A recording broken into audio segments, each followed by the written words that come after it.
Bapak, Ibu, saudara-saudari terkasih, salam dalam kerahiman Tuhan. Yesus sungguh mencintai saya, Anda, kita semua. Saya sangat bersyukur atas respon yang menurutku sangat luar biasa akan video pertama yang saya masukkan dalam channel ini. Sebagai pemula dalam YouTube ini, tentu ini sesuatu yang membahagiakan. Terima kasih atas perhatian kamu semua yang luar biasa itu. Ini mau meyakinkan saya dan kita semua bahwa di tengah kemajuan saat ini, tidaklah benar jika ada yang mengatakan bahwa kita, manusia, semakin meninggalkan hal-hal yang spiritual. Saya sangat yakin bahwa hal-hal spiritual, religius seperti ini masih cukup aktual pada zaman ini. Mengapa sangat aktual? Karena ini berguna untuk menjadi pegangan kita dalam hidup, pemberi semangat bagi kita dikala menjalani hidup yang nyatanya tidak selalu mudah.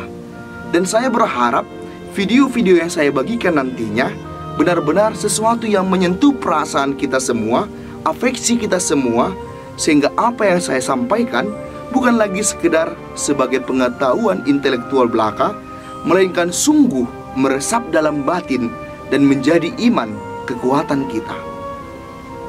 Hal serupa pernah saya alami tatkala membagikan di postingan Facebook saya tulisan perihal tema yang akan kita bahas dalam video kali ini.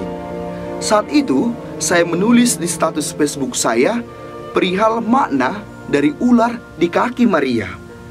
Dan saya terkejut bahwa yang menanggapi, membagikan status itu, membagikan ulang dan menulis di kolom komentar itu sangat banyak, sekitar 4.000 orang. Jarang-jarang status Facebook saya ditanggapi sedemikian hebatnya. Inilah bukti bahwa kita masih membutuhkan hal-hal yang religius dan tidak semata-mata hanya yang kelihatan oleh mata fisik belaka. Kali ini saya mau membagikan kepada kita semua suatu spiritual perihal Bunda Maria, yaitu perihal mengerti dan memaknai simbol apa? Simbol ular di kaki patung Maria. Saya membayangkan bahwa kita sudah sering melihat patung Maria dengan ular di kakinya. Dan memang tidak sedikit orang yang belum sadar bahwa itu adalah ular. Simbolnya ada di kaki Maria. Contohnya di patung kali ini, patung yang kita sebut seharusnya sebagai Maria Pengantara Rahmat atau Maria Medali Wasiat, ada ular diinjak di bawah kakinya. Bukan hanya di patung Maria seperti ini, di patung Maria, misalnya patung Maria yang terbaru ini, Maria Pungure Simpul, kita bisa lihat ada juga ular berwarna hijau di bawah kakinya.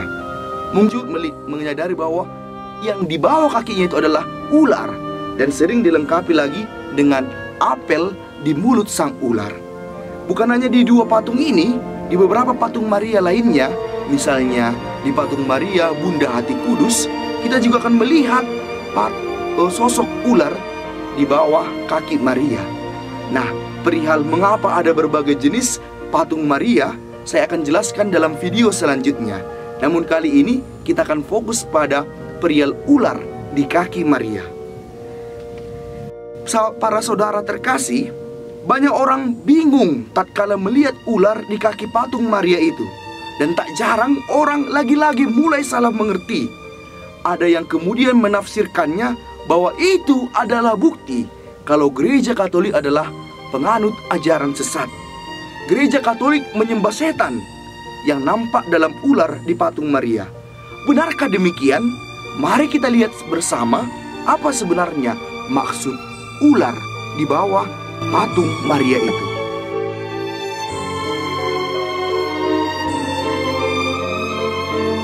Bapak, Ibu, saudara-saudari terkasih, lukisan dan patung Bunda Maria memang sering disertai dengan ular di bawah kaki sang Bunda. Sesungguhnya ini sesuai dengan penampakan Bunda Maria kepada seorang suster yang telah diangkat menjadi orang kudus, yaitu Santa Caterina Labor di Prancis pada tahun 1830 yang lalu. Nah, para saudara, memang sampai saat ini Bunda Maria masih menjalankan perintah putranya, yakni menjadi ibu bagi gereja yang adalah saudara-saudara Yesus. Karena itulah, sampai pada masa kini pun Bunda Maria menyatakan kehadirannya lewat penampakan-penampakannya kepada beberapa orang, dan beberapa penampakan itu yang disebutkan oleh beberapa saksi itu sudah diakui oleh gereja. Penampakan-penampakan ini adalah wujud kepedulian Maria, karena biasanya dalam setiap penampakan Maria selalu menyampaikan satu pesan, dan pesan itu selalu adalah pesan yang sungguh sesuai dengan ajaran Tuhan kita Yesus Kristus. Salah satu penampakan itu adalah penampakan yang saya sebutkan tadi, penampakan Bunda Maria kepada seorang suster miskin dan sederhana bernama Suster Katarina Labor di Prancis. Beberapa kali Bunda Maria menampakkan diri kepadanya. Dan pada tanggal 27 November 1830, Bunda Maria meminta agar posisi penampakannya saat itu, agar gambarnya saat penampakan kali itu diabadikan dalam sebuah medali, dengan janji bahwa siapa yang memakai medali itu nantinya memakai dengan penuh iman akan dilindungi dan menerima rahmat yang diperlukan. Dan terbuktilah, sejak awal penyebaran medali itu sudah banyak keajaiban yang diakui dan disaksikan oleh banyak orang. Medali itu sungguh menjadi sarana pertolongan Tuhan dalam diri Bunda Maria. Saat itu misalnya di Prancis sedang ada perang dan warga menderita banyak kesusahan, dan medali itu dengan berbagai kesaksian telah menunjukkan bahwa doa-doa Bunda Maria telah menghadirkan rahmat Tuhan bagi mereka yang menderita.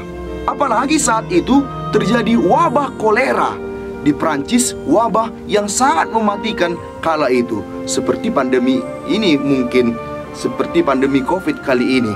Nah, saat itu mereka yang memakai medali wasiat sebagaimana dimintakan oleh Bunda Maria mengakui banyaknya hal-hal yang luar biasa. Salah satunya bahwa mereka diselamatkan dari wabah kolera yang mematikan itu. Sampai sekarang kesaksian-kesaksian itu masih terus bermunculan dan terdengar kepada kita sampai saat ini. Nah, dalam gambar yang ditampilkan oleh Bunda Maria itu, Bunda Maria memperlihatkan bahwa ia sedang menginjak kepala ular. Dia sedang menginjak kepala ular. Di sini ularnya berwarna hitam. Di sini di patung Maria Pengurai Simpul, ularnya warna hijau. Ular adalah simbol apa? Simbol dari iblis yang menggoda Adam dan Hawa di Taman Eden dalam kitab Kejadian.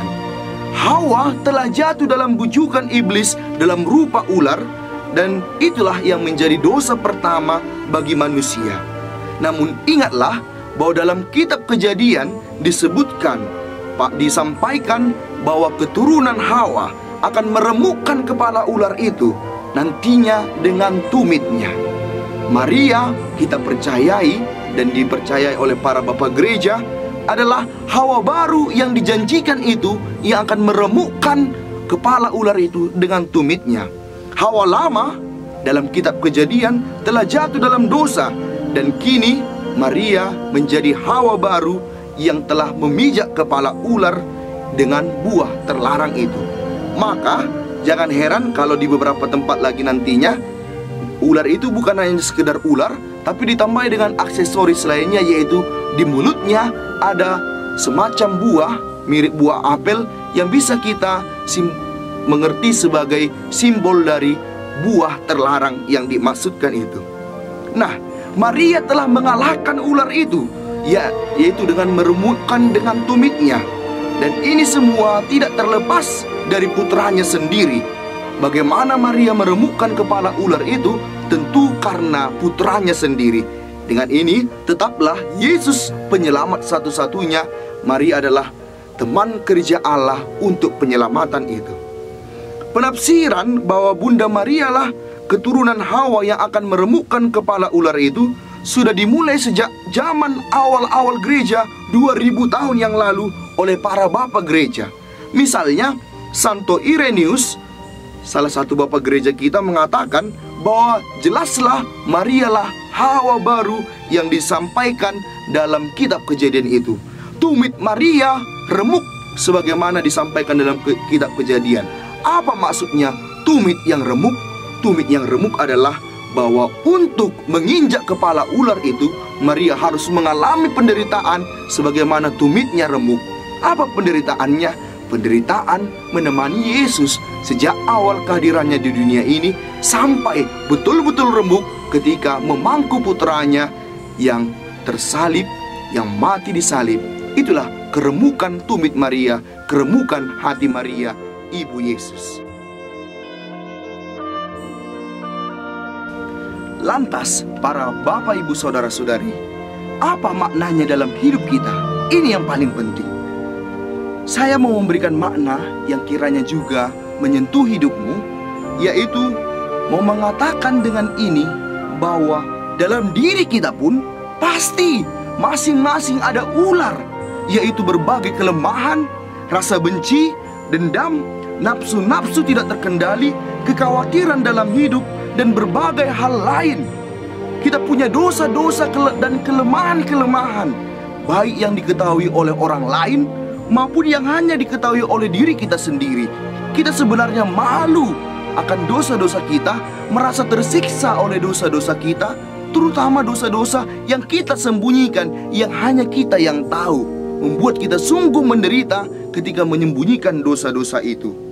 Nah, kelemahan itu membuat kita terpisah dari Tuhan dan juga dengan sesama kita, termasuk dengan keluarga kita.